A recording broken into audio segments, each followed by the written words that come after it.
Hey guys and girls, so this is a fly that's been doing quite well for me recently, so I thought I would share the love and show you how I tie it. It's essentially a CDC orange tag, but this is kind of my own spin on it. It's a little bit of this fly and a little bit of that fly stuck together, and it seems to be quite effective. So here we go. I've got a size 14 wide gape jig hook in my vise. This is quite a heavy one. It's got a 4mm bead. You can obviously make it in any size that you wish, even down to a size 20 if you feel brave enough. But it's easier to show you on a larger hook. So here we go. The thread that I'm going to be using is Vivis 12O. It's in a very bright orange, very much similar in colour to Glow Bright number 5, which will also be used in this fly. So, first off, the bead can be upside down on these hooks. If it sits like this, then it's upside down. Turn it round, and when you push it forward, it should sit above the hook eye. So I'll start off behind the bead, just wrap it a few times and back up until the bead stops moving about. And then we'll get rid of this tag end because we don't need it. I'll tie down the hook a little bit and back up. And at this point, we'll start tying in my materials because we want to try and keep the fly relatively sparse, so we won't wrap up and down, build a taper and all that jazz. So for the rib, I'm going to use Vineyard's Pearl Lurex in fine size. I find this a really useful material. I use it in medium size for a lot of things as well, but this just gives it a nice wee flash to the rib. So I'm going to tuck this into the slot in my bead to tie it in, and touch and turns down to about this point, just past halfway down the hook. And then we're going to look at our tailing material. So I'll get my Glow Bright number 5, and what I do to make the tag is I'll cut it into about 3 pieces, roughly the same length, stack them up together like so, and then I use a dubbing brush or dubbing comb. This is a Stoneful one, and it's got a comb on this end and a wee velcro bit on this end. So what I do is I lie it across my finger, and I just use the velcro end to separate the thread like so.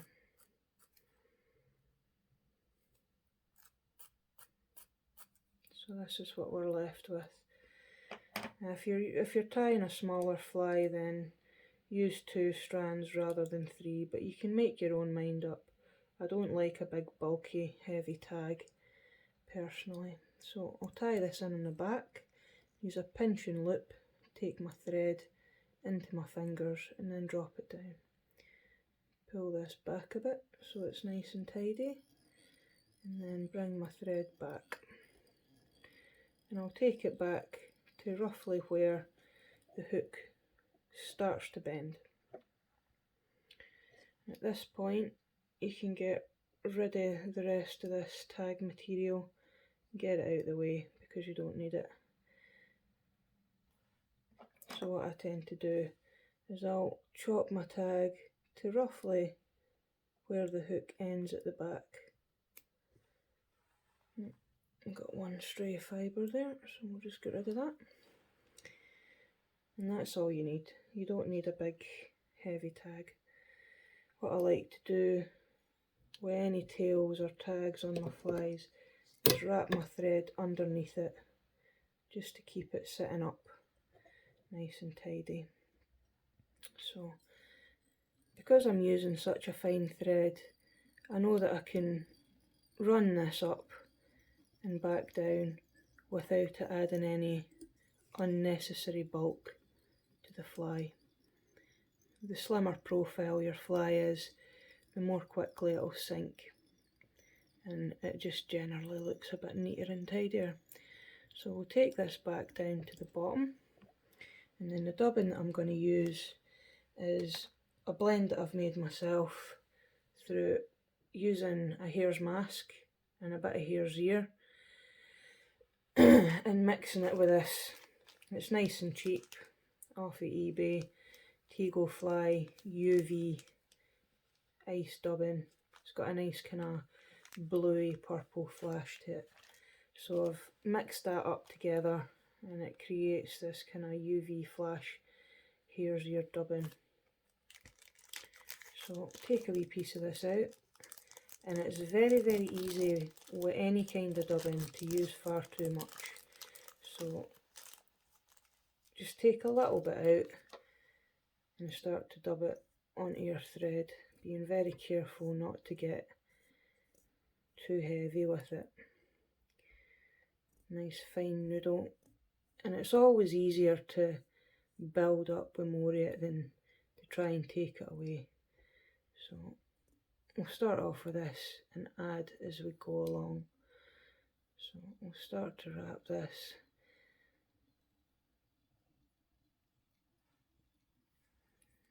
And it gives a kind of nice wee spiky scruffy effect to the fly. There's lots of guard hairs in there for the hare's ear.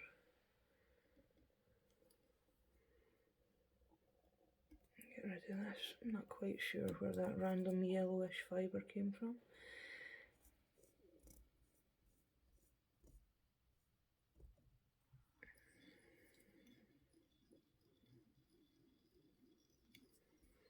And a tiny little bit more.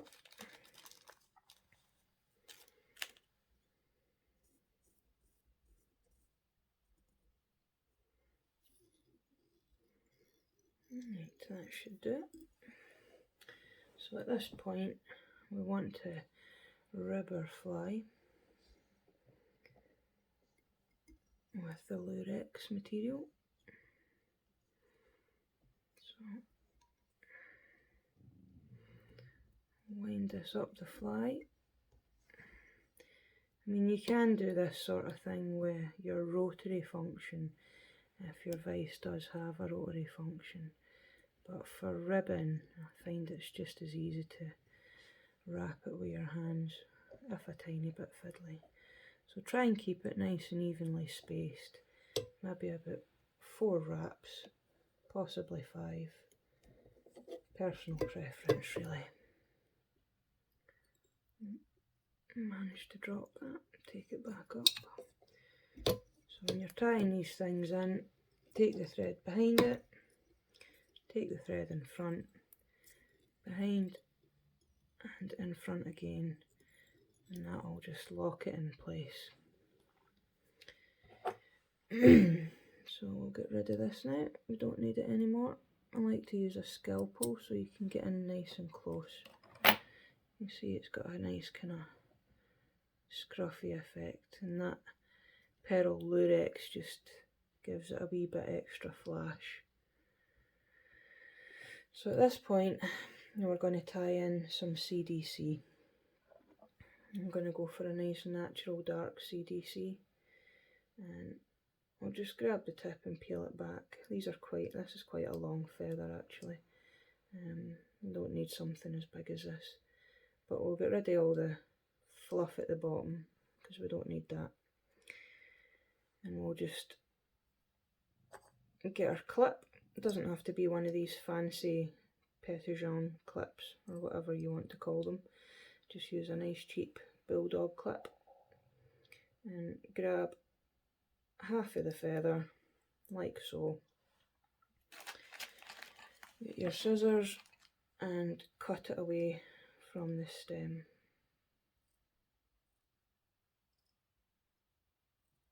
Even half of the feather, when it's a feather this size, could be a wee bit too much, so we'll just take it as it comes.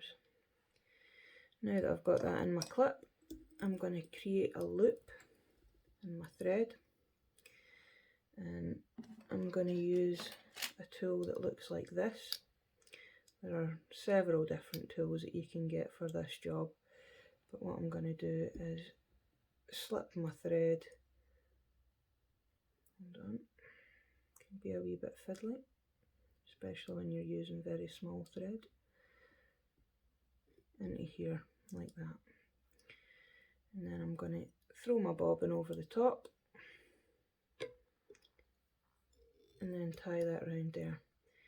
And at this point, because I'm going to use my rotary function, I'm going to grab my whip finish tool and just stick a single one in there, and that will stop things from coming apart and unravelling while I do this.